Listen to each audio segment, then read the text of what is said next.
This is Tyrese Halliburton, and you're listening to Setting the Pace. I appreciate that, Alex. Thank you for recognizing. This is how legacies are built. Halliburton takes it in the backcourt. Crosses over on Beverly. Float game for the win! Tyrese! The terror! Halliburton double team. Shot clock at 4. Nembhard's got to put it up. Step back. His three-pointer. Nembhard knocks the three down. Timeout, Knicks! Andrew Nembhard was so good. 17,000 on their feet. Siakam, a three. Siakam hits the three. 6 1/10. Pacers have the lead. And that right there is why the Indiana Pacers traded for Pascal Siakam. Neesmith for the running start. Just destroy it. Aaron Neesmith. 10 seconds.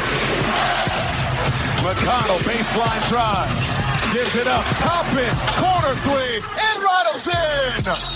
Indiana pulls off a shocker. The pep in the step is back. Johnson cut off against Murphy with 6 to shoot. And blocked by the chicken. Please give me some smothered chicken on that one. You think Tyrese Halliburton is overrated? Think again. Pacers down 3. Halliburton's got the ball. Halliburton rises up.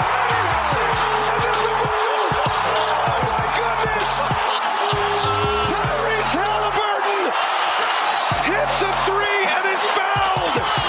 You have got to be kidding me. Right in the grill of Giannis. And that's a miss by Kuzma at the rim. Turner flushes it down the lane. Miles Turner with authority. Oh my God. The crowd's doing, oh my God. 8 seconds. Halliburton against Giannis. Halliburton, 3 seconds. Puts it in. He put it in. 3/10. There's no timeout. No timeouts for the Bucks. Yeah! That's how we do. What is up, Pacer Nation? Welcome back to another episode here of your go-to Pacers podcast, Setting the Pace, brought to you by the great folks over at Chat BCC. If you have not already downloaded the app, please do so. Follow the link in the description. And if not, you want to make it hard on yourself, go to the App Store, search Chat BCC, and then you can search for Setting the Pace, which you'll see me, you'll see Fachi, you'll see Carson and David as your main chatters in there. And then also you can join the members chat, which is on the side, and talk with everybody that's in the group. But it is a lot of fun to interact with your Pacer fans during this incredible time. But I will say this, all of the main chatters are going to be in Gainbridge Fieldhouse for Game 3. That's right. Fachi and I will be there. We're doing a meet and greet at 7:45 right outside the team store if you want to meet us before the game, if you are attending the game. And if you are not, we're going to be down there around 12:30, 1 o'clock to watch some of the Pat McAfee show outside of the arena. So if you want to come by early and check us out, hang out with us, we'd love to do that. So with that being said, today we got the guys from the group chat on here, Lincoln, David, and Carson. And so excited to talk with all of them since you're not going to be there for Game 3, Lincoln. You're going to be in Minnesota watching with your wife. I want to get your thoughts really quick before we bring on David and Carson on how this finals run has been for you, and specifically any updates on how Taylor has reacted to these first 2 games. I mean, truly, like I think I said on a previous episode that I infected her, and truly could not be more true. Like, she lives and dies with the games now. Like, sometimes more than me, because I'm able to, I think of the context of the game a little bit more, but there'll be an 8-0 run and she's like, this is the worst thing that's ever happened to me. She really cannot handle it. And obviously these heart attack Pacers have done some horrible things to her in that regard. So, and they've come through in the end, but yeah, it's been great. I mean, we talk about all the time, we will remember these 2 months so well, every couple nights just having such a great game to watch. But yeah, I mean, hopefully we can turn this around, because these first 2 games, even though we split, they were so stressful. I agree with that. They've been very stressful. I mean, the fact that I've said this almost every podcast, but I just can't get over it. They've only led for 1 minute and 55 seconds of 96 minutes. It is a little bit worrisome, I would say, just because the other series, you've kind of felt like the Pacers have been in much more control, but still, I think, like I've said several times too, the outcome being 1-1 after the first 2 games, you have to feel good about that, with a chance to even a series up going back to Game 5, or maybe even going up 3-1 if you can take care of home court. But David, I'll go to you. 2000 was the last time this team made the NBA Finals. You kind of remember that? You're the older one here of the four of us. So what do you remember from that run as a kid to kind of experiencing it now with your wife as well, who has become a huge Pacer fan during this run? Yeah, I was 10 in 2000. I have a few scattered memories of the Reggie versus the Knicks, Reggie versus the Bulls days when I was, 7, 8, 9. But the 2000s, what I really mostly remember was being incredibly excited. I had newspaper clippings of like pictures from the run from the Indy Star. I had them up in my window. My bedroom was like the window was at the second floor and it faced the front of the house. So I put like pictures from the newspaper up in my window so that people would drive by and they would be able to see it. I don't know why. I thought that was like the thing to do, but I did. And I don't remember. I remember the overtime game and being like, "Wow, Kobe is really good," because that was the game that like we basically would have won if not for Kobe Bryant. And I just remember being a 10-year-old being like, "Man, it sucks that he's very good at basketball," because we definitely had that game if not for him. And I just remember, other than that, I remember basically being very concerned about like, how do we stop Shaq? That was the narrative at the time. Like, can Rick Smits do it? Do you double team him? What do you do? And in some extent, it wasn't. I mean, it is obviously very different in caliber, but it wasn't too different than what we had to do with Cat and Brunson. Obviously, Cat is a far stretch from Shaq, and Brunson's a far stretch from Kobe Bryant. But the idea is similar, where you have two offensive weapons at each end of the spectrum in terms of, guard being the small side and center being the big side. And how we had to handle that. And, we handled business with the Knicks, obviously. But again, very different caliber, but just kind of a similar idea there. Just the fact that, like, we came in, which is interesting, we came into this finals, the same level of underdog as the Pacers in 2000.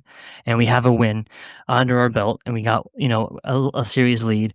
There's a lot to be excited about. And even if it doesn't go our way, this is a team that's not going to just collapse and fall apart in the next couple years. And there's still a really good chance that they're in the series. My wife has been really, I was making fun of her today because we actually bought tickets tonight and it was her, like, she brought it up. She was like, "Hey, my coworkers told me ticket prices are like all over the place. They've been dropping, they've been rising. Take a look at it." So I got her to we found them at a reasonable price for our standards, bought tickets. And I said, it's hilarious to me that 6 months ago, you would have been furious with me for even considering spending $400 or $500 on one ticket. And now you're like all in, ready to go for 2 tickets. And she's like, "I know, you're right, but I love this team." And she just really, like, just the last 3 or 4 months, so even before the playoff runs, gotten really into it. So, and she found a stat, this is why I brought her up, that the winner of Game 3 in a 1-1 series in the finals wins 80% of the time. So Game 3 is going to be big. I think it is going to be big, and I think Annie is more in the boat of how Stacey used to be, because I told her that y'all were going to Game 3 and what you got for tickets, and she goes, "For 1 ticket?" And I said, "That's like half the price of what most of them were." She's like, "You wouldn't buy that if you weren't getting a media credential, would you?" And I was like, "I mean, I'd be really tempted." She goes, "I wouldn't let you buy it." So, I think it's pretty funny. Now, Carson, I'm curious, what did your wife say when you asked her about the tickets? That's low, Alex. That's low. Anyways, for the listeners, I'm the bachelor in the group, so hey, he's gonna be at Game 3. This guy's got money. He's dropping money to go to Game 3, and he is single, ladies and gentlemen. So there we go. You can hit him up on, where's your Big Luca? Is that your Twitter account? Yeah, my burner. You see him on YouTube, ladies. There we go. Guy right here. But yeah, so this playoff run, the big thing for me with this has just been how fun it's been to experience, just like basically progressively crazier game winners from Tyrese. And obviously, like, it's not anything crazy that's going to be what we all remember from this, but the way that I've gotten to experience the series was quite a bit of fun, because, like, obviously Game 1 you had the Tyrese layup. That was awesome. That was a game-winning layup. It was exciting. It was on Giannis. It was fun. And then the very next series, his game winner against Cleveland was super dramatic. Both of them were similar comebacks, but it was a step back 3. So it was even more dramatic in the round 1 shot. And then obviously against the Knicks, you had that bounce. And so once again, even more dramatic. And while maybe the game winner against OKC was not as dramatic as the New York Knicks one, the way I experienced that shot was actually more dramatic. And I'll kind of tell you the listeners, the story behind that, because I went over to one of my buddy's houses, and we were kind of bummed, just like not feeling great about how the game was going. Obviously, as everybody watching the game was, and then Pacers kind of start to make that run. Miles hits the bank three, step back, and then Nembhard hits the double cross, step back move over Shai. We kind of start putting together this run, and then once I think it was Aaron who got the rebound. Once we were down by one, Aaron gets the rebound to kind of give us the final shot. Obi somehow ends up with it, and then right when he gives the ball to Tyrese, and Tyrese puts the ball on the floor, puts his head down, goes to make his move. The stream that I was watching the game on with all my buddies, it was on YouTube TV, and somebody else on the account joined, and so it kicked us off the stream, and so the screen just goes black right when Tyrese goes to pick up the ball and drive to get to his spot. And so we are all sitting there, like the air was just sucked out of the room, and it just goes dead silent. And so we're all sitting there waiting to get it back on. And when the game comes back on, the first thing we see is just the scoreboard 111 to 110, and we all are freaking out in my buddy's basement. So that was like, even though I didn't even see the shot, it was more dramatic and one of the funniest basketball memories that I think I'll have. So very, very fun time there. I will say that would be the most devastating thing to experience in real life. I've just not being able to see that live. I mean, I was telling you off air when we were texting about it. I was like, that's why you got to get the bunny ears, man. Like, and your buddy Ethan called me the next day to talk about it. And then I brought it up at the end. I said, I heard you didn't even get to watch the game live. He's like, dude, I didn't even want to bring it up. I'm so mad. I was like, you got to get bunny ears, man. It's like $10. You know, it's just the memory though. I'm not even that mad now. If I was alone, if I was by myself and wasn't around with all my friends, it wouldn't maybe not have been as fun. But that's something that I'll never forget. So it was almost worth it just to miss it for that. It is a good memory. I feel like you always have some great stories here, Carson, to tell me about. Maybe someday on this podcast, we'll tell one about some computer hacking that happened your senior year, but I don't think we have time for that today. For this episode, though, I asked Lincoln, David, and Carson to come up with 2 talking points for game 3 moving forward, just in general. I know that I come up with a lot of talking points on this podcast, but as you guys have noticed, I've been putting out a ton of content, so wanted to get some different perspective and not just kind of spearhead the conversation. So we're going to start first with Lincoln. He's got a point. He's going to talk about it. David and Carson will follow. I'll kind of wrap it up at the end. We'll just keep moving. So Lincoln, take it away. Yeah, so the first point I kind of wanted to discuss, and I truly mean a discussion because I don't really know where I fall on this in all the ways, but basically on making changes, like core changes to the team, or staying with what brought us here so far. So like, obviously what we have done as a team and with the way that we've used our depth and used our energy has literally brought us to the precipice of a title. And a part of you thinks, okay, well, we have to just stick with that. And I'm not even saying that that's wrong, but it comes to a point where you're like, we are so close to a title, like literally basketball immortality. And I mean, and as we've talked about, like this team is well positioned going forward. You can never take a finals trip for granted.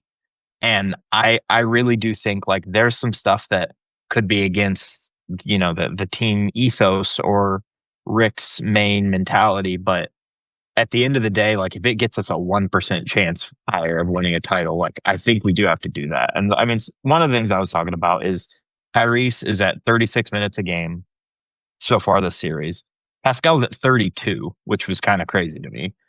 And I know that it's so easy to just like box score watch and say like, well, they should play more. But I really do think we lost game 2 in that long stretch when Tyrese was out. And he came back in basically when they had all the momentum. And I think they continued to go on like a 7-0 run even once he checked back in. And I think at that point the game is pretty much over. And I think if anything, like shortening the breaks that those guys get and maybe giving them more but smaller breaks, something like that could go a long way in not letting this team snatch momentum. Because, I mean, I think Nembhard and TJ, they're in terms of an average point guard, very good about controlling the ball and not turning it over. But against this team, very good at that is not good enough. Like we can get just in these stretches where like we don't even get a shot for 2-3 minutes in a row. And if we do, it's like a end of the shot clock thing. So, I mean, the only other thing I had to say about this was to this degree of the, playing the guys a little bit more with 2 of Tyrese, Miles, or Pascal on these playoffs. So only 2 of them were plus 8.8 net rating. So like, that's like basically what like the best team in the league. I'm pretty sure that is like, better than the Thunder's net rating. And then with 1 or 0 of them on, we're negative 11.3 net rating. So I think we're going to talk a little bit more about like the 4 bench player units and stuff like that. But I think that and I don't think the coaching staff is playing them knowing we're going to win these minutes. They're thinking we can get by in these minutes. And I think at this point, we are just not at the point where we can even get by in these minutes. So that's kind of my thoughts on that. But I mean, I'm interested to see kind of what you all have to think about it. Alex, would it make sense to combine these 2 and just go ahead and kind of do them both as one? Yeah, I mean, that is the next point that you're going to be bringing up, so I'm fine if you want to do that. Because it is pretty close. So my first talking point was talking about rotation changes, and specifically my sticking point was the 4 bench players, really at any time, but specifically the ones with Siakam, especially when you have OKC playing more starters regularly throughout their rotations. And even when they don't go with a starter, when they're going with Hartenstein, are they not going with the starter? So it's like, and to be fair to the Pacers, when I see Mathurin out there, a lot of times I'm not thinking like, bench player. Now I am when it's him and Pascal and like TJ and Thomas Bryant, and then I'm like, okay, well, he's like, not quite a bench player, but not quite a starter. He can't elevate a unit of all bench players in one starter the same way that a Tyrese could, or even an Andrew could.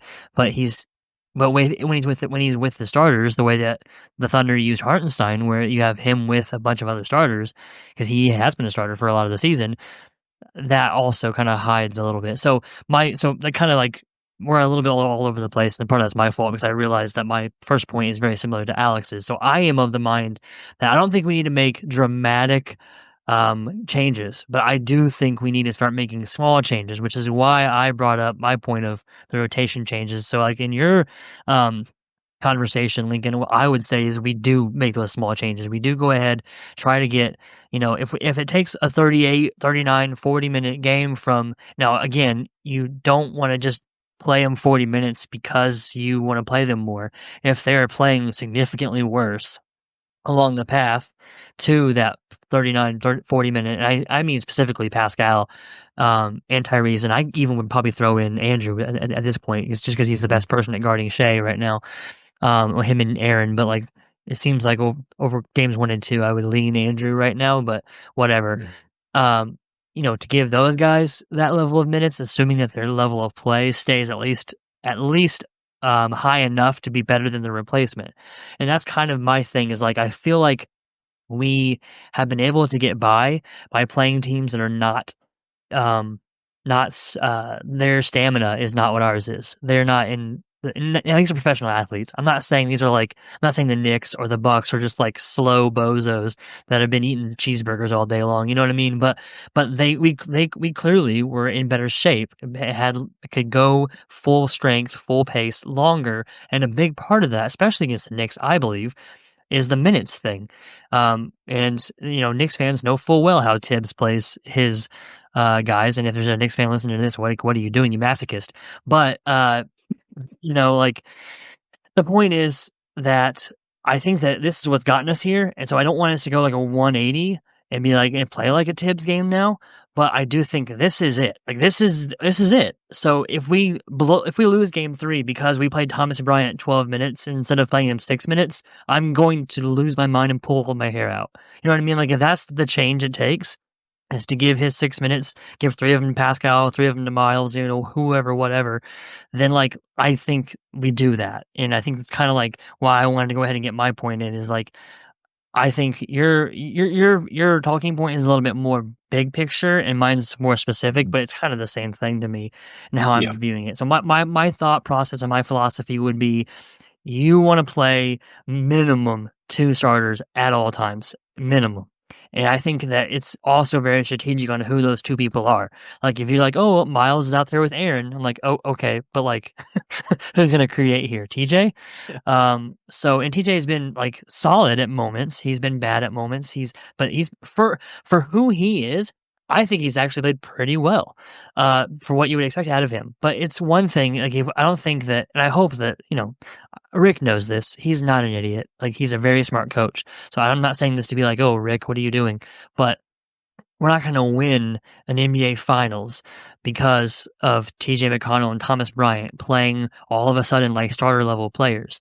They're going to play their best, and if we get their best, we can win with that. But not if we're playing them so many minutes against Caruso and Shea and people that are just above their pay grade and above their ability. So that's kind of my where I'm at with it right now, especially with a crucial game 3 coming up. If we were up 2-0, then I wouldn't change anything. You know what I mean? Or if we had won game 1 in convincing fashion, then I might even still be like, you know what, just see what happens. But given that this game 3 seems like it's probably the most important game of the season, I think you have to consider making some small changes.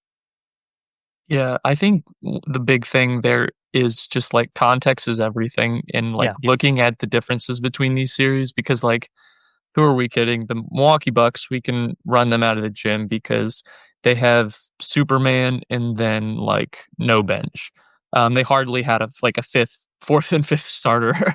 And then you have Cleveland, who all season long they had a good bench, but come playoff time, I mean, like Ty Jerome played his way out of $50 million maybe, and then their bench wasn't nearly as good. And a lot of that was because of what the Pacers were doing, but and then the Knicks, obviously notorious for not having depth and playing their starters 40 minutes a night throughout the regular season in multiple games in the playoffs. And that really showed, kind of like you alluded to, David. And so when you kind of line that up against the type of team that OKC is such a tough matchup for us specifically. Like, sure, we have a couple of good defenders to throw at Shea, but in terms of what they are defensively, the fact that they can like just have like, for all intents and purposes, a shooting guard in like Jalen Williams. He's like, I think he's 6'6".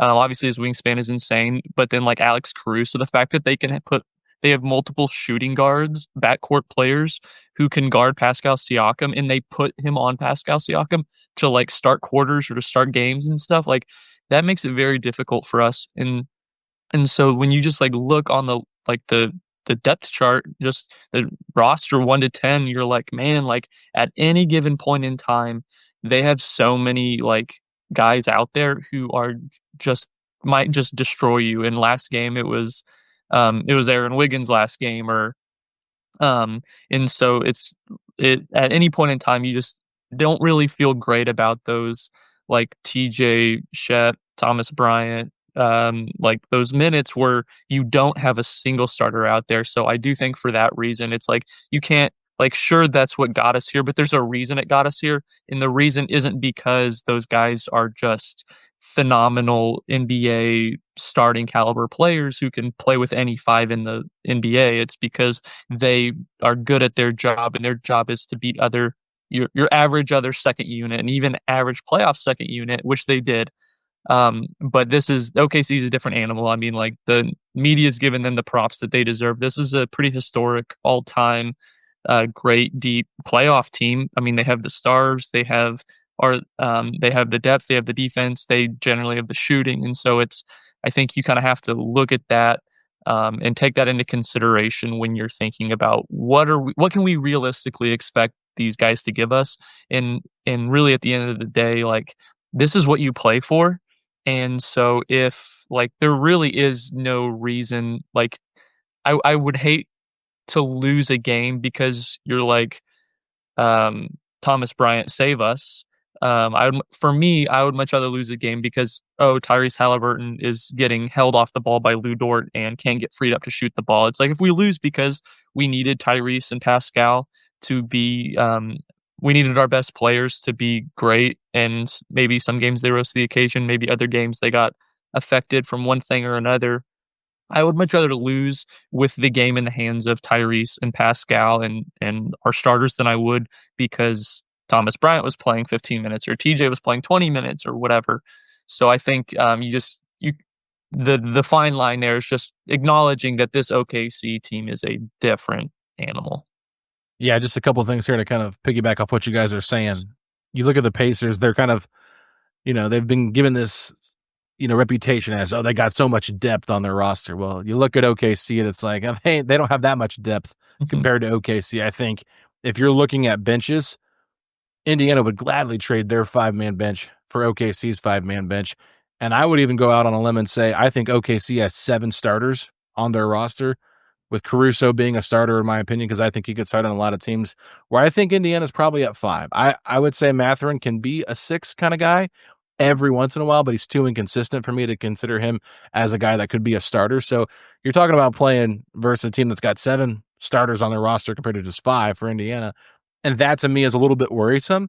And the big thing for me with the finals, like, you're not playing every other day for the most part. I think Wednesday and Friday is the only time in the series where there's only one day off in between games. You have 2 days off in between games. I don't think you need to worry about only playing Siakam 32 minutes or 35 minutes. Like, we saw what happened against the Knicks in Game 6. Pacers were up 15. They pull him out for literally less than 2 minutes, and they go on. The Knicks go on like a 7-0 run in just like a second. So I just think with Indiana, I'm echoing all your points. I'm just trying to summarize it a little bit. They're talented enough to hang with OKC, but I think that they do rely too much on those bench lineups. And there's obviously numbers out there. Kyle Taylor put some out there on Twitter yesterday. I think it's like a plus 11 or something like that net differential when there's like 2 or more of Miles, Pascal, or Tyrese out there together. So it's you have to kind of dive into those numbers and say, okay, look, we're not playing New York. We're not playing Milwaukee. We're not playing Cleveland. This is the best team in the league with the MVP. We've got to kind of overexert our guys a little bit. And I think that there's some players that can play in this series, but I don't think you need to play them all together at once, because I don't even like the units against bad teams, let alone good teams. So that's where I'm at. Like, I don't like when McConnell's out there with Mathurin and Shepherd. Like, even if McConnell's hitting his baseline, corner 3, it takes him 10 seconds to load it up. And it's like they don't even guard him. So it just makes it so much harder for everybody else to function, where I think they need to do a better job of putting out the guys that are capable of running this offense to really spread the middle, because if not, they're not going to be able to get into the paint. And that is kind of like their MO, is like paint to great. And if you've got TJ McConnell on the floor, well, they're just going to put one guy that's guarding him right in the paint, which means Mathurin can't do anything that he's good at doing, which is getting to the paint and getting free throws, because they're not respecting TJ. So that's kind of where I'm at. And they already don't really care about the corners anyway, if you're OKC. But the fact that you really can't make them pay for that is a little bit problematic. So I would definitely like to see them at least dive into playing those guys more minutes. And I said this on the last episode, I would actually always have one of Andrew or Tyrese on the floor at all times. I think you have to have at least 2 ball handlers out there at all times, because I'm assuming TJ is going to play regardless. But with this OKC team, you need more guys to initiate offense. And I just feel like, Lincoln, if you look at this unit that they play a lot with just TJ and those other guys, there's just not enough ball handlers out there to create anything. Yeah. And even, I think, expanding on that a little bit, like, one of my notes was like, at one point I looked up last night, or on, was it Saturday night? And it was, or Sunday night. And it was like TJ, Thomas Bryant, and Shepherd. And it's like, that lineup could play for like the Wizards. And I like, that's not like a huge, like, I love those guys, but I'm like, this is the NBA Finals, and we're playing that 3-man lineup right now. Like, I think we do just have to be a little bit smarter about mixing in the bench rather than going like wholesale to the bench, just to put a finer point on it. Anything else you want to add there, David? I know that was your point with the going to, not the big bench lineups with Pascal. Yeah, I think that like one of the things that I kind of forgot to mention in all of the trying to connect everything and put it all together.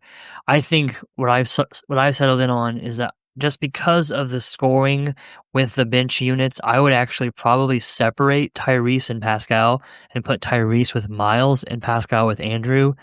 And then, the other starters can come in little bits here and there. If you need a little bit of help on defense, you maybe put Aaron back in for a little while with either of those two groups or whatever. But I think that Miles has always played super well with Tyrese, and Pascal, if he's able to get those seals and get Caruso or one of the smaller players on his back, he needs a guard to get it to him. And so I want to have Andrew, or, I would prefer to have Andrew based off of what I've seen this series from TJ's passes. It's been a little less consistent. And part of that is not to like just dish on TJ. A lot of that is because the Thunder are just really good at guarding the passing lanes. So yeah, that's kind of where I would start. And, that's just if I was in charge of this. They may have already thought through some of this stuff and may already have tried to some extent some of this stuff. I don't think we ever need to see a lineup of 4 bench players ever again. Not for the finals, at least. Yeah, regular season, sure. First, second round of the playoffs, sure. Maybe. If you're up big in the Eastern Conference Finals, okay. NBA Finals, come on. Yeah. I mean, a little bit too much Thomas Bryant, and then when they try to go Thomas and Obi together. Yeah, that's right. Pascal, that what are you thinking, Rick? I'm sorry. And then the fact that we have Ben Mathurin guarding SGA and not Nesmith. I mean, I thought that was interesting as well, but it's not my time to bring up any points. Carson, your first point, lead us to the promised land. Yeah, so speaking of the guarding Shai, one of the things that I'd kind of like to see us maybe change up or at least reconsider is just kind of the spread and the balance of the defensive looks that you give Shai, because I felt like there were so many times, especially in game 2, where we would have, and a lot of times it was Aaron, and I don't know if it was a coaching thing. I don't know if it was Aaron, if it was bad instincts on Aaron's part, which is strange because he's one of our better defenders. But there were several times where Shai would get the ball inside the 3-point line and he'd be kind of like looking to make a move and might be posting somebody up. And then Aaron would slide down like from the opposite wing and would kind of be around the nail, like free throw line-ish area. But then Shai would just raise up to make the pass because he saw Aaron leave his guy. And then whoever Aaron's guy was would just knock down a 3, or whoever. It wasn't just Aaron. That was the play where it like stuck out to me the most. I think it maybe happened more than once. So I'm not like scapegoating him. I think it was a team defense thing. But the reason to me why that's a problem is because when you are that help side defender, you're not doubling Shai, so the defense doesn't rotate. And he's kind of in this limbo no man's land where it's like he's not guarding Shai. He's like close to be able to help on Shai, but he's also not guarding his guy. So he, for all intents and purposes, isn't guarding anybody on the floor. And that is not going to cut it against this OKC team. And so I think in terms of like what I would do with that is I think there might be times where I would just like, I might have certain spots on the floor where I just blitz Shai depending on the spot, and then there might be other times on the floor where I just force Shai to go one-on-one, because I think maybe the recipe for the Pacers winning this series is, and I'm not saying like let Shai get everything he wants, but I like games where Shai has higher volumes than he does closer to like 20, 22 shots and then 10 assists. I would much rather it be more like game 1 where he has 30 field goal attempts and you kind of just live with him making tough shots. Like I think on the series, he's not like on fire, nor is he shooting poorly. I think he's at like 48-ish% on the series. I think one game he's shot just above 50, and then another game he's shot just below. But to me, with how good this OKC team is all around, in this kind of the secondary playmaking they have, the shooting that they have, and the complementary pieces around him, these are guys who they have strategically put around Shai to knock down shots because they know how Shai can play for 82 games in the regular season. I just wonder, can he do that for an entire playoff series to a high enough level for him to beat you by himself? And with how little I trust, like Jalen Williams is a great player, Chet Holmgren is a great player, but they're not the number 2 and 3 guys who I'm absolutely terrified of. They're still so young. they're I think like 22, 23, 24 years old. So I think just like forcing, I think it's not a bad idea to see what Shai is doing, and then maybe place a little bit more emphasis on not letting those role players get hot, especially for these games at home for us, because typically role players don't shoot as well on the road. And then maybe you change that look up later in the game when when Shai's been having to do everything, and then late game these role players haven't been getting good looks all game. They're not in the flow and they're not in a rhythm, and it maybe is a little harder for them to knock down those movement shots. So that's just kind of one of the things that I would like to see us mix up, maybe reconsider moving around. Lincoln? Yeah. Yeah. And I mean, to kind of jump on the back of that, I really do think this is like a tale of the two games where in game one, like 30 points or 30 shots, 38 points, 3 assists, we'll take that every single game. Like, I think whether, it be Rick or Janie's philosophy that we really do want their best player to take a ton of shots score a lot of points on a little bit worse efficiency than they normally would, but just not let anyone else get going. I really do think that's kind of been the team's MO. Part of that is some of the teams we've played, but like the Cavs, that was like devastating to them. Like Donovan Mitchell was getting anything he wanted, and it just didn't really matter because nobody else had anything going. And I mean, I had some Cavs fans in my life, and after every game, their number one point of emphasis was like, Mobley has to be more involved. And while I do think like they could have done some things to help with that, like I do think that was the point of our defense. And so I think we've been really good at that. And, it's funny, like with the finals, it feels like everything is just a step up. And so it's like, we've been good at that. And now I don't know if it was just a bad Shai game, his first finals game or what, and not even bad. He had 38 points, but like a subpar Shai game, or if it really was schematic stuff that we did. But in game two, I mean, what he did, I really don't think it like jumped off the like box score, jumped off the screen as much as like thinking about it. I was like, I don't know if he made a single misstep in game two. Like I felt like every time he had the ball, he was going to do the right thing and it was going to kill us basically. And again, like this is when I like reached the depth of my knowledge base where I'm like, whatever we did in game one, like, and not even whatever we did, but we have to make him into the player he was in game one. Whatever schematically we have to do to make that happen. Like, I agree. Like making other guys make the play and letting him like bail out of certain plays other than just like letting him go one-on-one a ton. And, the full court pressure has been such an integral part of the defense thus far in the playoffs. And obviously, like, it's easy to see it not work and be like, it's having no effect. But, like, it has felt that way. Like, it hasn't looked like Shai's ever really been tired through these two games. Even when game one, when he got some shots and they didn't fall, like, you could say, well, maybe that was fatigue. But there's so many things there that it's hard to, like, chalk that up to that. But, yeah, I mean, I really do think this is kind of going to be where the series is won or lost. If Shai looks like he's in the tier with Jokic like he did last night or last game, I think we are pretty much drawing dead. It's going to take a lot of things to go right for it to happen. But if he looks like, a top 5 guy that you're not necessarily like, he's going to put the team on his back, like he was in game one, I think we really do have a shot in this series. So I think this is probably the existential question of the series is, can we make Shai more into the game one guy rather than the game two guy? I think two things. I think one, we did a poor job, I think, in game two. I think in game one, we learned some good lessons, but I think we also did not respect their shooting. And I don't know, like, I think that may have been a lesson that we learned of like, oh, they didn't shoot super well. This is kind of who they are. And this is that game one shooting. They have been that before, but they've also been the game two shooting before. The game two shooting is not a fluke. In the same way the game one shooting wasn't a fluke either. They're just an inconsistent shooting team to some extent. They have guys that can shoot, that are good shooters, pretty reliably, but some of those role players should and have been worse on the road, so should be worse in games 3 and 4. We will see if that holds true. If those role players shoot the lights out of the gym, this is going to be a short series anyways. So it won't even matter what SGA does if they get 5 threes every game from 3 or 4 threes from Caruso and 5 threes from Wiggins, then like good night. Sorry, I don't know what else to say.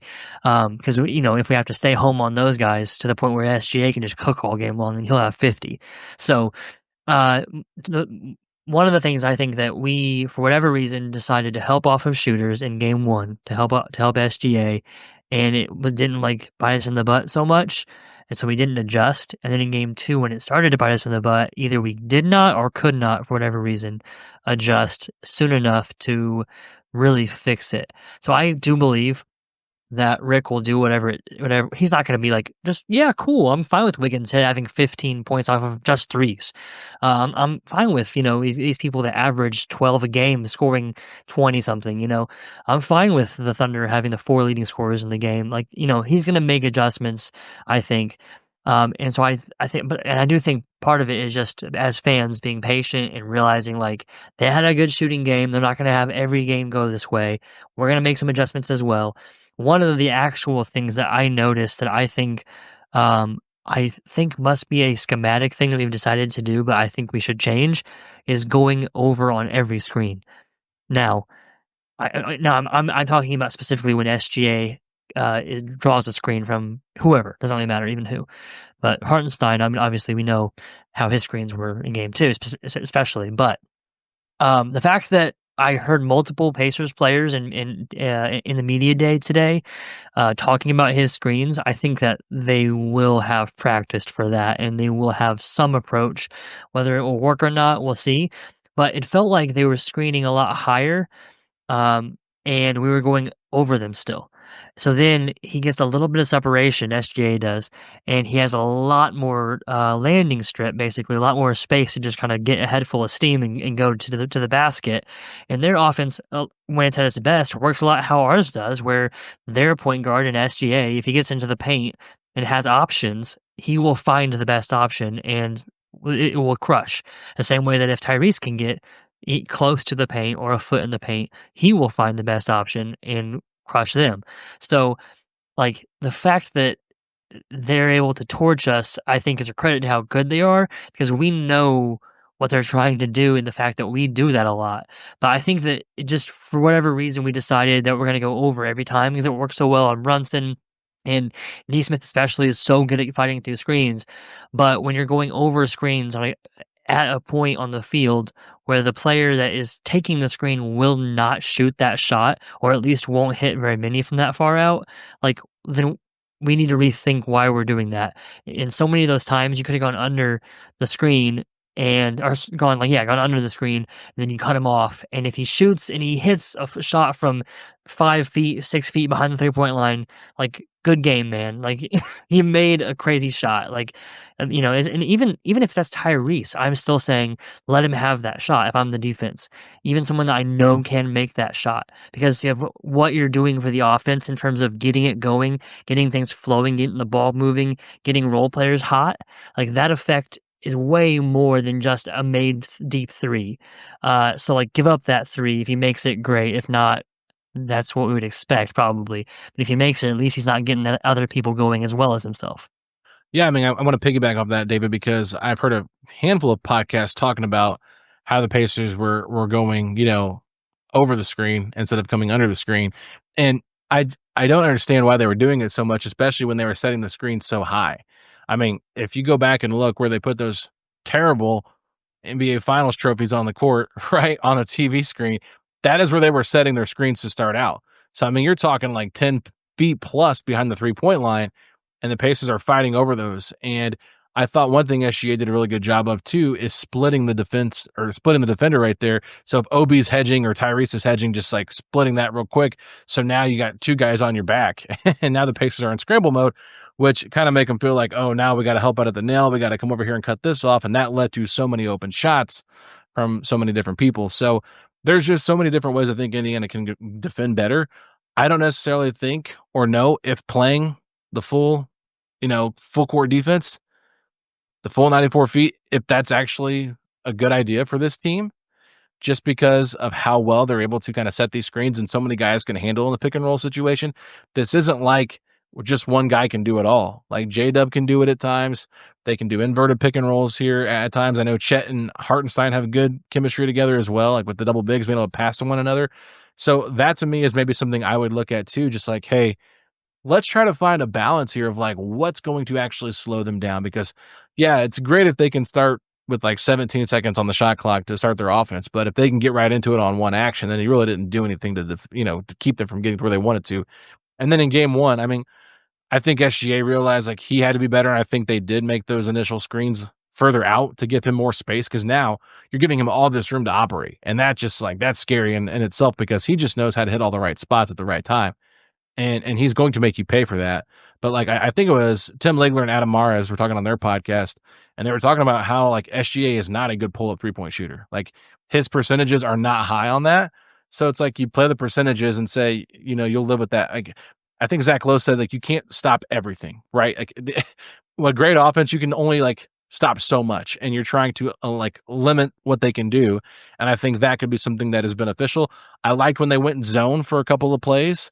Just throw something different at them, make them see something different. Even if they throw it in there like more into like a zone, then switch to a man real quick and then go back into a zone, like just giving them different looks defensively will make it more difficult for them. But go back to game one. I mean, Lou Dort led them in 3-point shooting, going 5 of 9 from 3. Nobody else really did anything from outside. The opposite happened in game two, where Caruso was able to get going and Wiggins was able to get going. So, but they had, so much space, probably 10 to 15 feet to get a shot off with nobody really contesting. I mean, I'll never forget the one where I saw Tyrese just running out of Wiggins in the first half, where it's just like, oh man, he is so far away. There's no way even a closeout on that's going to make a difference. So I think it's a really good point. SGA is just really tough to guard, but I think that there's ways to maybe do it a little bit better. You can't just let him get 34. Like I know people were like, oh, I can't believe Rick just said that he's just going to get 34 every game. You can pencil him in for it. It's like, well, he's the MVP, number one. Number two, he's not just saying, oh, we're not going to try to stop him. Like anybody that took that away from the analysis is just like, they're pretty bleak with how they're looking at this. I think Rick was just saying like, he's a tough basket maker. And so no matter what we throw at him, he's going to get his points. But there's ways they can maybe slow him down. We saw the Pacers were much better at home defensively, especially Andrew Nembhard against Jalen Brunson. So how will the game be officiated differently too at home? I think that could make a difference here if Indiana comes out and punches first versus getting punched first, because I feel like at times it allowed OKC kind of the ability to dictate how they're going to call the level of physicality. And when Indiana kind of retaliates, they end up getting called for more of those tic-tacky fouls where the Thunder can kind of play a little bit loosely. But anyway, we need to move on to our second points now. So Lincoln, you're back up with your second point. What do you have? Yeah, so I think this one is pretty much, it's low-hanging fruit, but just how to get Tyrese and Pascal going. Obviously, they're our two stars. They're the guys who, when the chips are down, we expect them to be able to be singularly great and win us games. And, Tyrese did quite literally win us a game, but I think they have not necessarily lived up to that thus far. And I think schematically, I'm sure that's one of the main things that the team has been looking at over these last couple of days. But some of the things that, even just from a fan, I feel like that Tyrese can be frustrating is he is so obsessed with like finding the good play and attacking the right matchup and everything. And against teams like the Knicks, it can lead him to being passive when he doesn't have a good matchup. So then he's looking at the guys that do, and it will like seem really passive. He's like, oh yeah, Brunson's guarding this guy. We should run the action through him, and so on and so forth. But against this team, there is no good matchup. I think the best that we get is when Hartenstein is out there. We can get him on some guards, and that can generate some pretty good looks. But even then, we're talking about the back threes and stuff like that I don't necessarily think you'd say like, that's a great shot that you're going to build the whole offense out of. So really, to me, I think Tyrese has to accept that he is going to have to take some bad shots. And I know that his version of a bad shot is like a step back three, and he's comfortable taking those. But to me, the thing he's always less comfortable of is taking shots in traffic, going to the rim, having to pick up his dribble, and for good reason. Like, we've played some really good defenses so far, and so I understand that hesitation with like, you're not going to just go in without a plan against Mobley. Like, he'll send it back, obviously. But something that has just been driving me crazy is specifically, like, he basically used it to end that Knicks series, is when he gets going in that in-between game and really attacks when they're dropping. That is just something that's so devastating. And I mean, it feels like the only shot he's better at than a game winner is that like 12-foot little push shot. And it feels like he goes to it so rarely. And even in game 2, which he got fouled, but he like drove past Wiggins and just very decisively went from the wing into that like 12-foot floater. And I just feel like we're going to need him to be decisive and take shots that maybe aren't, the most like picturesque, like great basketball, but I just feel like that's something we're going to need him to do. Jumping off of him, going to Pascal, I think this is something that obviously, like, Pascal just has to be better. He's 10 of 26 so far for the series. He's missed some makeable shots. Feels like without his transition to get him going and without the cat matchup where he can basically get step back 14-footer whenever he wants, it feels as though sometimes he is kind of laboring out there, like not exactly sure what to go to, a little scared to put the ball on the floor in the paint, which I get because the Thunder's hands are crazy. And then one thing that I really do think we need to run actions that result in a good passer having the ball on the side of the floor when we do get a mismatch in the paint. Because something that was like driving me crazy is Pascal does have one of the few favorable matchups, with him sealed 8 feet away from the rim. And then it's like Benedict has the ball, or like Neesmith has the ball, or Miles has the ball. And you're just not super confident in them passing against a good team. And you're definitely not confident against this great team that we're playing. So I think that's something that I just kind of noticed, where if Pascal can get, 4 to 6 more touches in the paint against like with a favorable matchup, and not to shoot all those, because like, at the end of the day, he shot a lot of free throws last game because he was being aggressive and they were fouling him a ton. He probably got half the fouls that he actually like drew, and he shot 9 free throws. So there's a world where he shoots a lot more free throws. So, I mean, at the end of the day, they really do just have to be better. That's the other thing. If Tyrese has a 4 for 6 game from 3 tomorrow, that's a huge thing. Like, that just kind of alleviates the pressure off everyone else. If Pascal gets like 6 fast break layups, like all these things that we can do that, yeah, we're talking about 6 points here or there, but against a team like this, like every single point counts. And these guys going 8 of 13, which honestly, they probably need to go more like 10 of 15. We need to start getting their shots up a little bit. I think, as we've talked about with the bench, like, it doesn't just mean they're out there on the court. We need these guys with the ball in their hands, making decisions, making shots. And so, yeah, I mean, that's kind of my general thoughts on it. I know a lot more like X's and O's stuff probably could be talked about with that, but yeah, that's kind of just like where my mind went with that. To jump in, I think like a couple other things. I think for Pascal specifically, I think we were getting the ball way too late in the shot clock.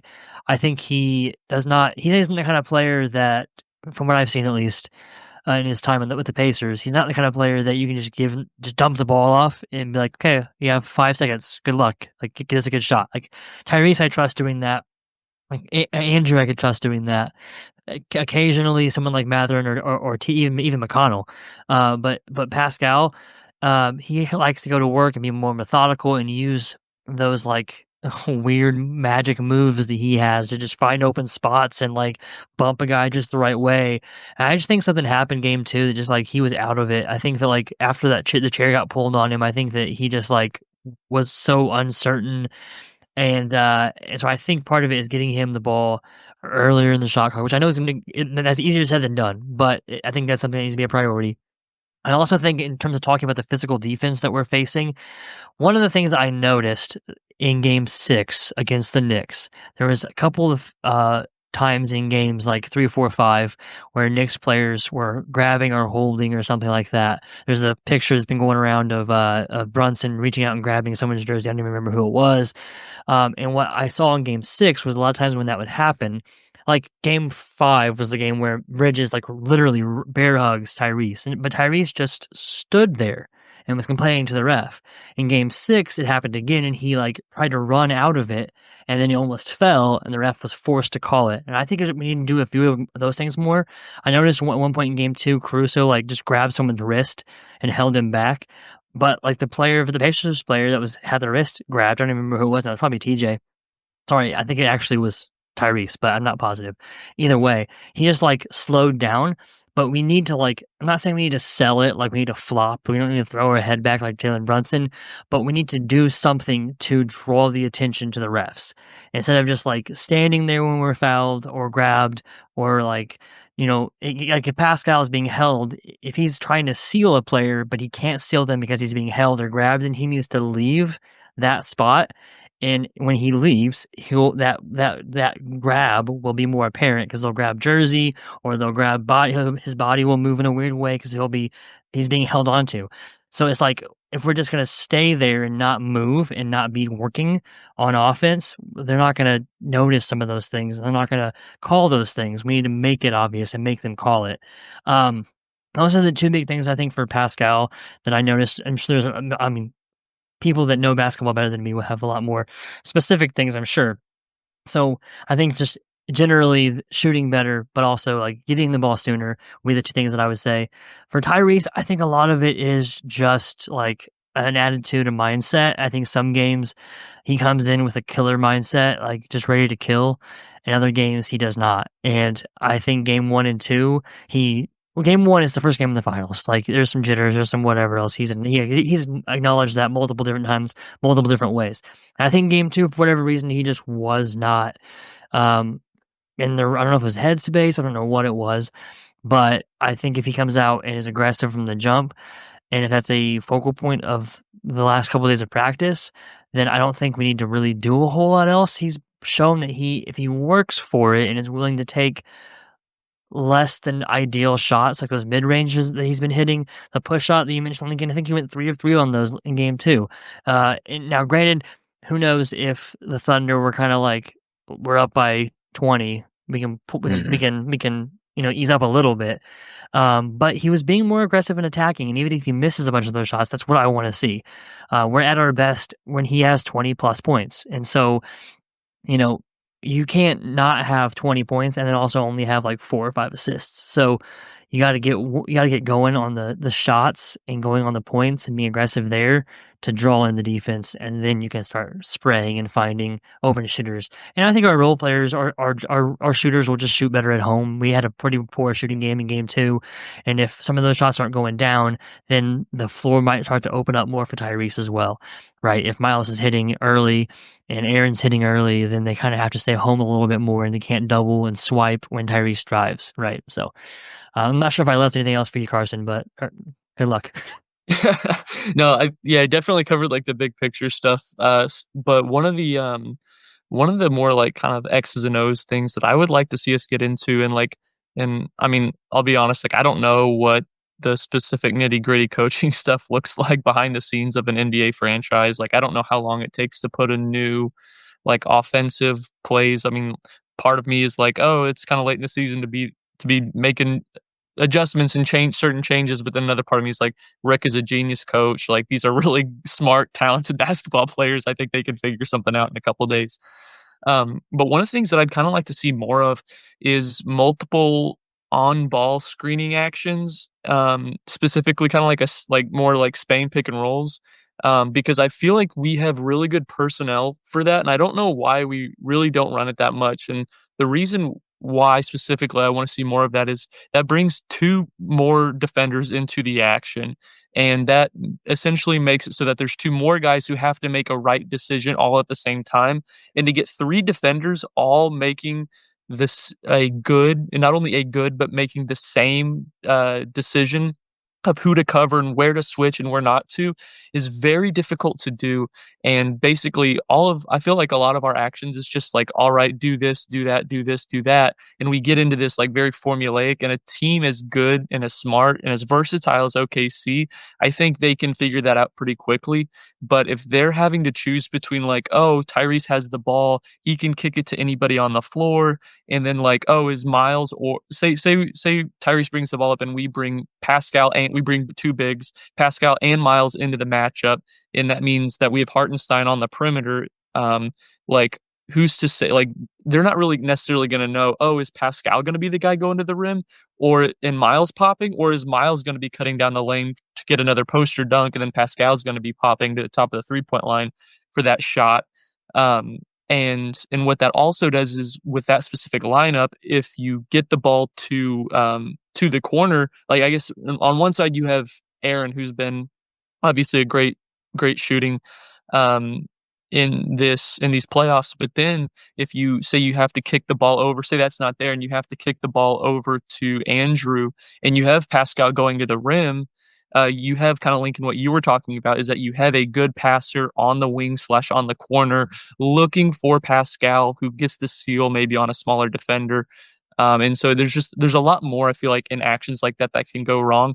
And when you have multiple screeners like that, that's going to make life a lot easier on Tyrese, and it's going to make him a little harder to guard.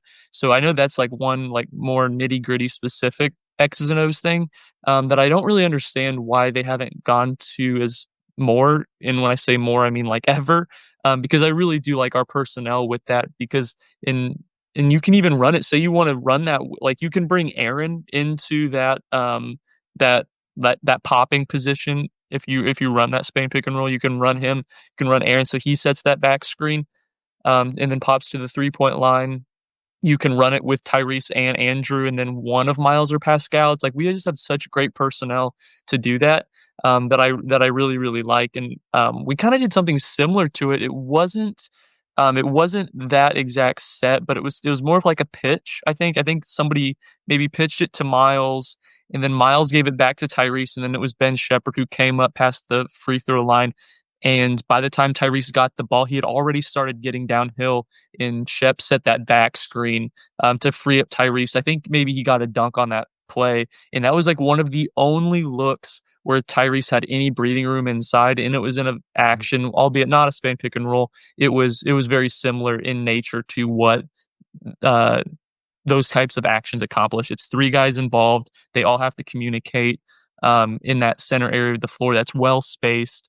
And when you have a good passer there, you can't really help off of the corners, and that frees up more of the middle. So I'd like to see a couple more actions like that. Yeah, that play specifically, I liked it because you finally get Tyrese going downhill versus trying to initiate something there. And then if you go and you really look, like, OKC did a really good job of where Hartenstein would maybe start out on Miles, but then when Nesmith would go to the corner, they would just switch him on to Nesmith in the corner, which then he would just kind of help off in the paint, because if the ball's on the right side, it's going to be, 1 pass away where he can, or 2 passes away where he can get out there and recover. So I think if that's the case, don't be afraid to then move Nesmith to go up there and be the initial screener, to put Hartenstein in the screen where it might not be Miles or Pascal, and he might not be your best on-ball screener. You're still getting the guy that you want to attack in there. But yeah, I just think trying to get more looks for Tyrese, off of getting movement going to the basket is going to help him try to, counter the physicality of a Lou Dort or an Alex Caruso, because if they're holding him and stuff and he's trying to run without the ball, they're going to more than likely get called for holding him when he doesn't have the ball versus hand checking, which we've seen them get away with for the entirety of the playoffs and really all season long. So I think it does add another element to it. But one thing I go back to, it's like, go back to the game one winner, the buzzer beater. Like, where did Tyrese go? He went to the most random angle on the court and pulled up for a 2. And it got them so off track because they had no idea when he was going to pull up or what he was going to do. He's good enough to make 19-foot jump shots, even if it's not the most like fluid shot or it's not what they usually like to see. Like, if he can just take some of those where he kind of catches them off guard, like, I'm not going to get all the way into the paint, or I'm not going to get all the way past the free throw line and shoot a floater, or I'm not just going to pull up for 3. Like, take some difficult shots to make them respect you on every part of the court, which will then open up more of the floor to me. I mean, I know it's kind of basic, basketball talk, but I like when he did that, because I'm like, if you're that confident to make that when the game's on the line, like, pull that up a little bit more earlier. Like, I don't think it's a problem if you do that, because we saw when he tried to drive to the paint, like, he was getting, just completely collapsed on. And the time he gets there and there's 2 guys in front of him and there comes SGA from behind and ripping the ball right from his hands, like, he's not this strong guy that's going to bulldoze his way through the paint. We saw some floaters there in the fourth quarter as well, too, when he started getting some looks. I like the floater. I mean, he's got a very soft touch on it and he seems to hit it pretty well. So, fall a little bit more in love with that mid range to see if that can get you going at least, and don't just settle. Because I even felt like, I know there were some people that said, "Oh, we had some pretty good looks from three. Those were good looks." They were open, but I felt like he still rushed the majority of them. It wasn't like he took his time and got his feet set and that kind of thing. So, I'm being picky here, but I feel like with OKC, you have to be picky because they're so hard. And then Tyrese, I thought you brought up some really good points, Lincoln. Like, just Carson reiterated it, getting some guys that can throw him the ball. But like, let's also realize OKC was doing a very good job of shading him to the middle. So that way, when they do make that entry pass, there's already another defender right there to help cut that off. And SGA is very good at reaching across and poking the ball loose and not getting called for the foul because he's not making contact. So Pascal's got to do a better job of sealing. I know that the video clip that went around of, Tyrese telling him to keep sealing, and Pascal was like, "I'm trying, man," and they just weren't getting him the look. I think they need to figure out ways to get Pascal going a little bit more too, because he, to me, is one that I think can score easier in this series than Tyrese because of what they have on him. Even if they want to go a little bit smaller, he can shoot over him. They just got to find more ways. I liked when they were able to pull him out and he got 2 straight drives in that second quarter to cut that 23-point lead to 13, whatever it was. It's like, okay, that was nice to see, but like, I don't think that's the best offense for the Pacers is Pascal attacking from the wing three and trying to drive in on this defense. I think they need to find more ways to get him involved, and maybe even running some more pick and rolls with Andrew Nembhard. Not bringing Tyrese into it, using Tyrese as like a decoy for a floor spacer at times, see if they can get anything going there. I know they like to do Andrew and Miles at times, but like, how could they utilize Andrew and Pascal at times? So a lot of different things they can still do. That's what's exciting to me about some of the wrinkles they can throw in here, and I'm assuming they will do that, but we need to keep it moving here. It is getting lengthy on this podcast. So David, go to your last and final point. Well, I had a thought. Would it make sense to go ahead and go to Carson's before mine? Yeah, yours is more of a bigger picture thing, so that's probably right. And I did that because Carson's original point is Tyrese Haliburton a superstar. So I wanted to save that one for the end. I knew it was a joke, but I was like, if that's his last point, I think I got to go with it. So we can go to Carson's next if you're ready. Yeah. One of the things that I thought might be fun to talk about is just kind of like, because so often in the playoffs, you think it's all about like, what do coaches have left in their bag? And there were times in each of these series, especially against the Knicks, we were like, man, seems like I think it was maybe it was game 3, or I don't remember exactly what game it was, but where like Tibbs did, I guess when he started Mitchell Robinson and they kind of won that game. And it was like, oh, did they win because of Cat going nuclear? Or did they win because of they sat hard or whatever else? And so like, you're always kind of looking to see what tricks these coaches have up their sleeves and like what adjustments that they save for when your backs are against the wall. And not that our backs are truly against the wall, but it kind of feels like it. I mean, when you think about 80% of the time, the team that wins game 3 in a 1-1 series, I mean, goes on to win. Like you do not want to play around at home. But that being said, just kind of what are some of the adjustments that we think Rick maybe has up his sleeve that we either haven't seen yet or they haven't gone to as strongly yet? And one of the things I was glad you didn't dwell on it too much, Alex, but one of the things that I thought about was mixing in more zone. And I know initially that feels like, like with a team that can go as nuclear from 3, as we saw last game with OKC, and who has a great like dribble drive penetrator like Shai, you're like, oh, do you really want to play that game? But I think there's ways that you can do that and be smart about it, where it's like maybe you don't go to it every time, you just mix it in on random possessions just to throw off their flow. Because this OKC team, I mean, we've seen it, they go on big runs and they are tough to stop when they really get going. And I think part of what I like about maybe giving them zone looks is that it kind of just throws a wrench in the flow of the game in a way that they might not really expect and definitely don't want when they have things going their way. So and then that also kind of goes back to some of my our kind of what we were talking about earlier, is to like, how do you guard Shai? Are there times where you like, if you go to a zone, like you don't have to necessarily overcommit to guarding Shai. You can kind of just like, hey, he's going to dribble right into somebody, and then at that point you can spread out, go close out on the shooters, have everybody make the proper defensive rotations. So that is one of the things that I'd kind of like to see us mix in there. But I was interested and kind of curious to see if you all had any other thoughts about maybe what are some other things that we might be able to do or specific things that you think Rick might be saving from all of these playoffs that maybe we haven't seen at all yet. Because that's kind of exciting too, because I think Rick's smart enough that there's a couple things that he has in his bag that maybe we have not really seen much of. Lincoln? Yeah, I mean, for this one, I was struggling to think of anything really big. But one thing that I was thinking about this was just because we do have a lot of like Nimhard bringing the ball up, but doing anything that we can do to get into our offense faster, because we've basically not faced full court pressure like this. And so, like, Deuce McBride would kind of go full court. Michael would kind of go full court with Tyrese. But ultimately, we could still kind of get across the half court line, 18 seconds left, get into the offense. I truly think one of the best ways to measure whether the offense is working with this team is what percentage of our shots are shot in the last 10 seconds of the shot clock, because that is just such a big thing for this team. And I really do think, going back to my first point about go with what brought you here, I think the pace is going to be everything for this game. We've talked about it 80% of the time, whenever game three wins a series, I think we need to be exhausted after this game. We need to do everything possible to keep the pace of play as high as possible. And that's going to lead to some turnovers against a team with as good of hands and as good a defense as them. But I think, to me, that's kind of the biggest thing is what last tricks do we have basically to keep the pace up, especially against a team that is willing to run with you and willing to let you turn the ball over with what the high pace of play will bring. Yeah, so Lincoln, along those same lines, this is not going to happen tomorrow or tonight if this is coming out on Wednesday.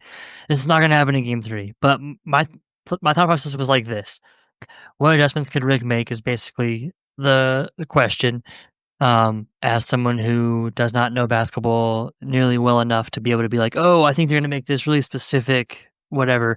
I was like, okay, well, what are some things that I would be thinking about doing if we lose Game 3?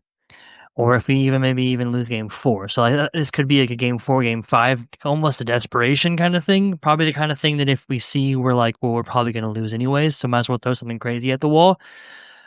Changing the starting lineup, which I don't think is going to happen. I mean, even if we are totally screwed, down 3-1. But my thought process was the pace is obviously has been affected.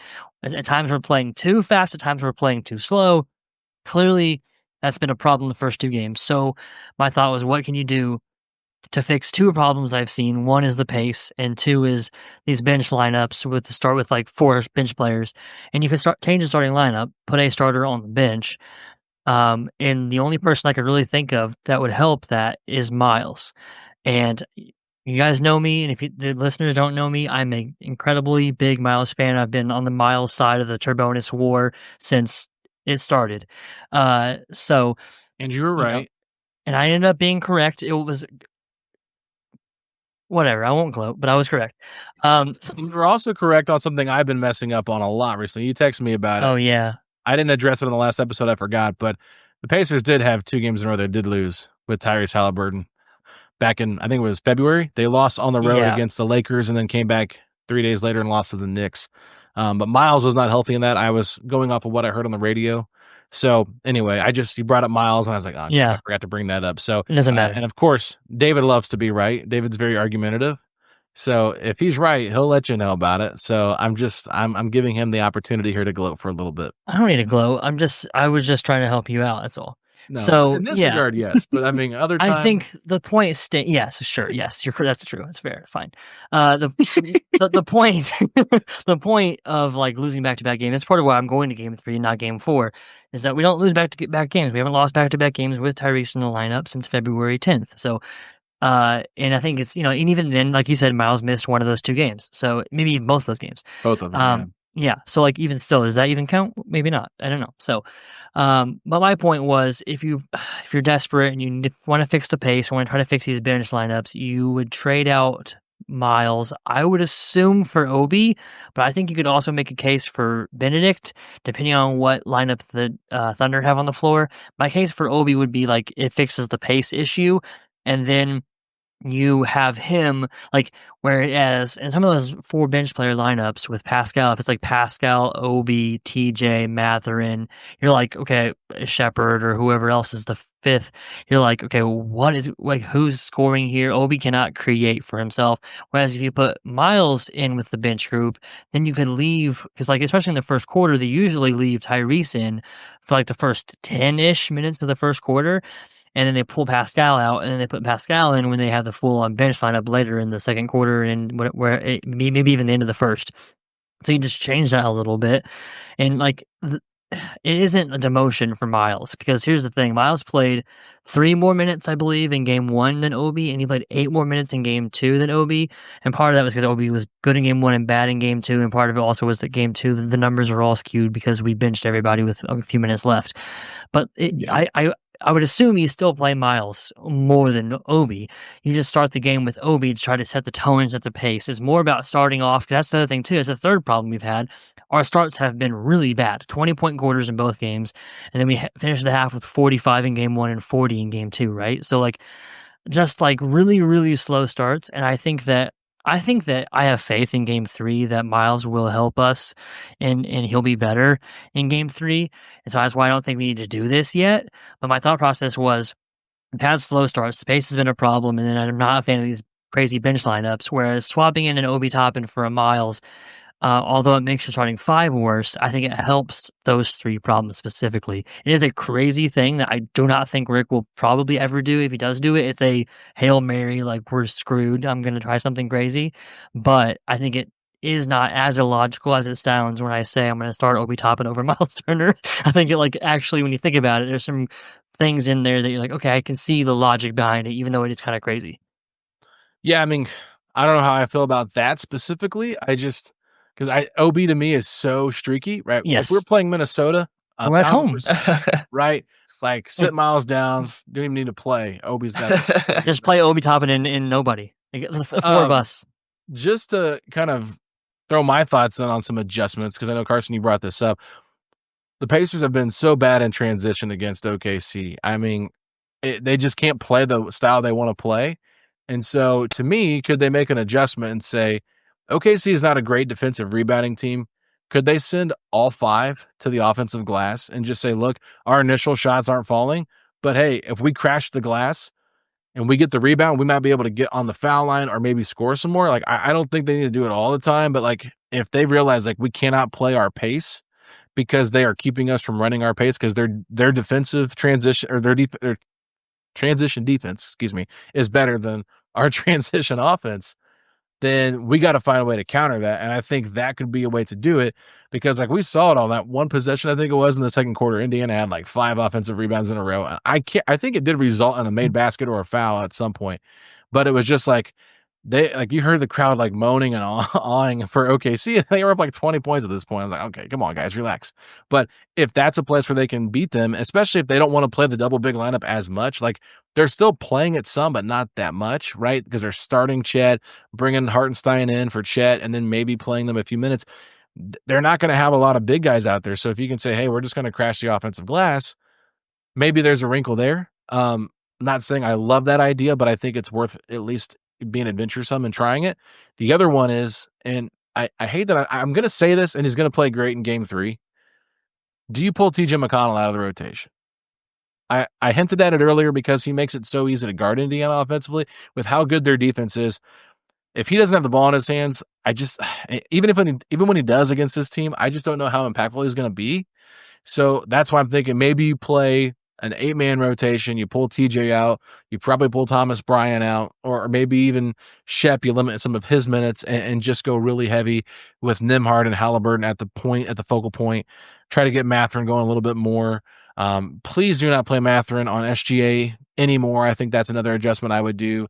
Find a way to, like, if he can guard J-Dub, maybe that would be a better matchup for him. I just don't like him on a slithery guard like SGA. Like, he can go up against like a Lou Dort, right?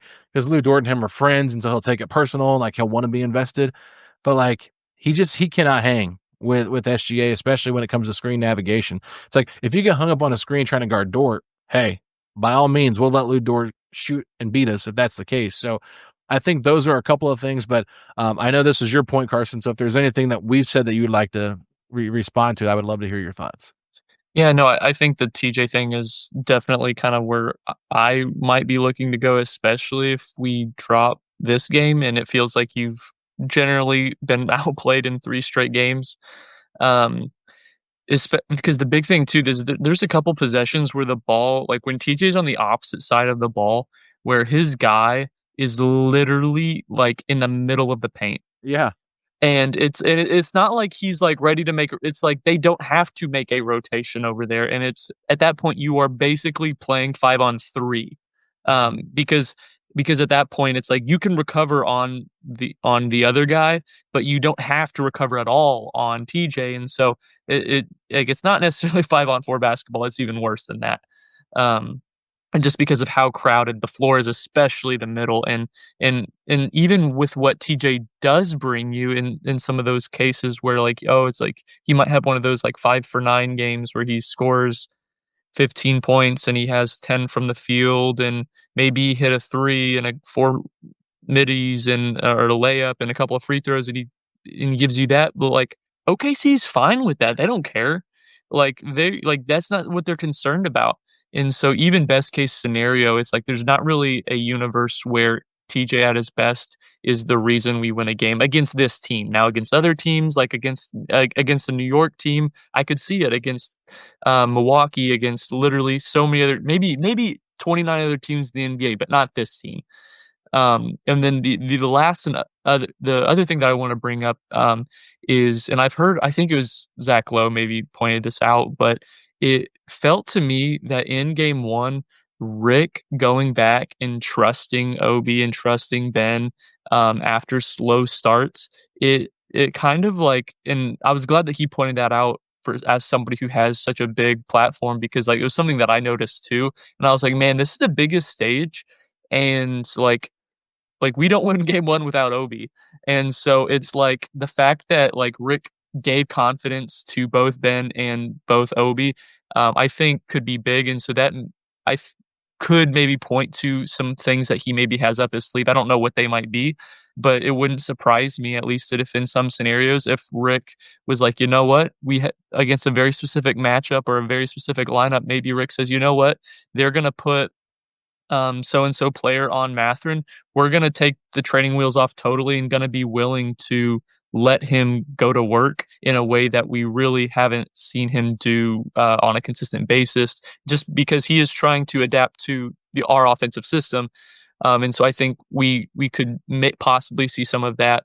So that happening so early in the series on the biggest stage, when on the smallest stages against like a hurt Orlando team in like week 2 of the season, when a couple of those guys got benched and put in the doghouse for like multiple games for like a couple mistakes, when they both came out with a couple bad turnovers, and again on the biggest stage in the NBA Finals, game 1, the fact that he just gave them that confidence, I thought was a really, really like Rick playing chess move there. So I'm interested to see if he has maybe some follow-up plans with that motivation there.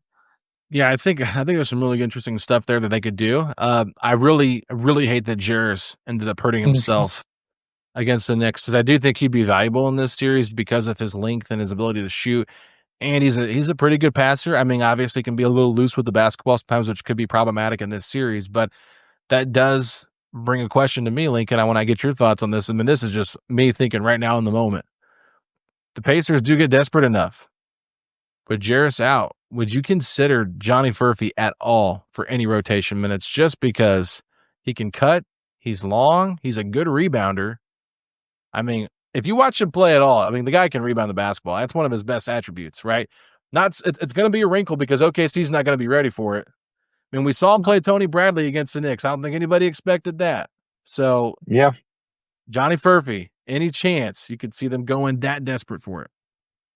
I mean, to answer your question in one word, no. But to expand on it, because we're on a podcast, I do think that would be a down 2-1 game 4 sort of thing. Yes. I think if kind of like with Obi for Miles, like if we are truly at the point where it's like the season is either over tonight or all of a sudden it's a tied series, like we literally have to do everything.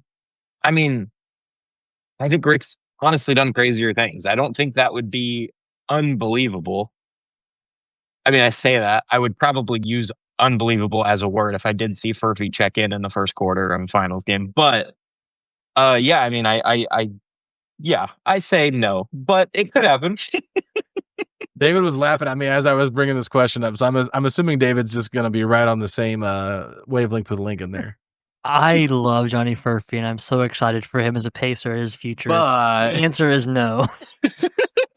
I mean, I'll just say this. The only reason I said is because Rick's like, Johnny Furphy is a rotational player in the future, right? Like, I'm not saying he's ready right now, but it's just like, when you're kind of like trying to mimic something that Jarris could do with like a big that can spread the floor, it's like, Ben Shepherd's been shooting the ball better, so I'll give him credit. I'm not saying take him over Ben Shepherd, but like, if you're wanting to go a little bit different, like, this sounds stupid, but like, how much more do you trust Thomas Bryant than Johnny Furphy? I mean, probably some, but like more. But Thomas Bryant is so like right, you know, like I'm not saying Furphy's like the answer, but it's just like if you're trying to throw something at the wall that might stick, that's a little different, even if it's only like for 2-3 minutes.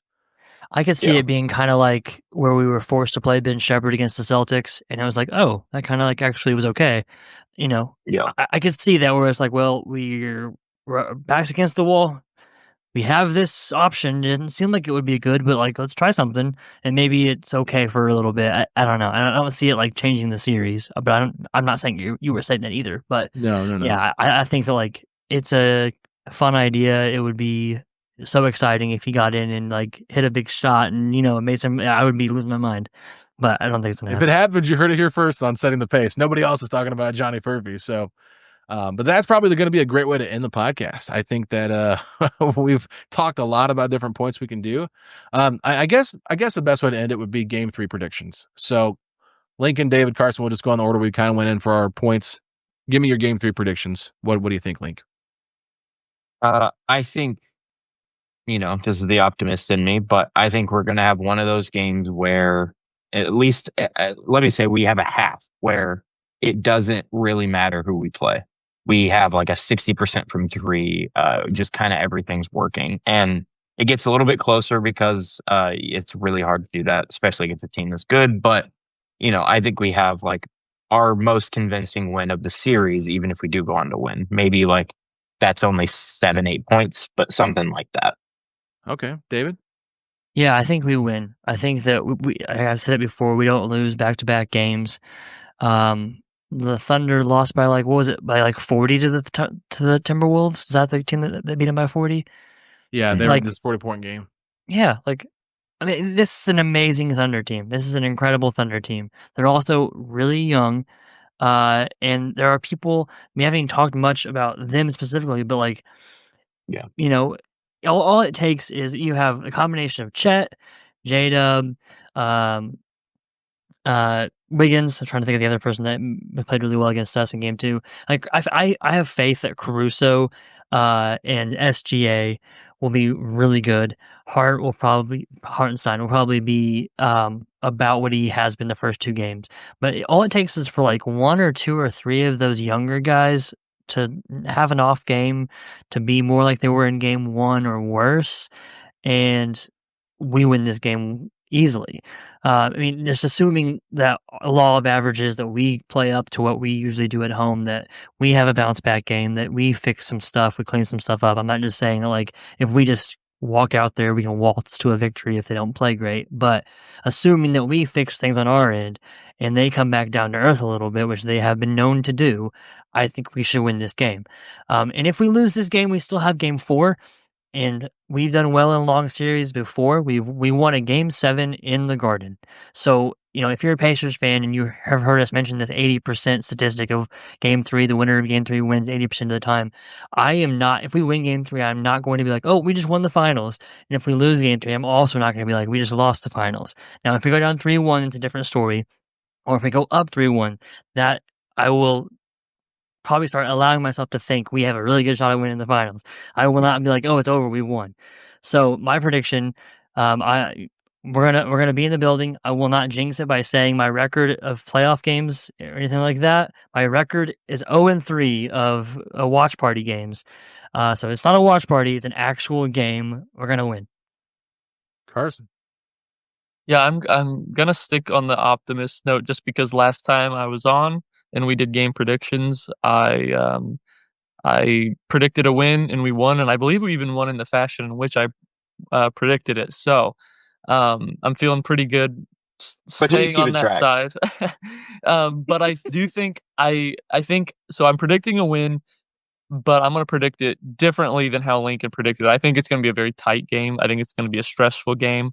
I'm not predicting a game winner, but I am predicting one of those where like we kind of like have a 5, 6, maybe even a 10-point lead kind of down the stretch in the fourth quarter, and then you start sweating and you get really nervous, thinking that we're going to blow a comeback and kind of let them back into the game.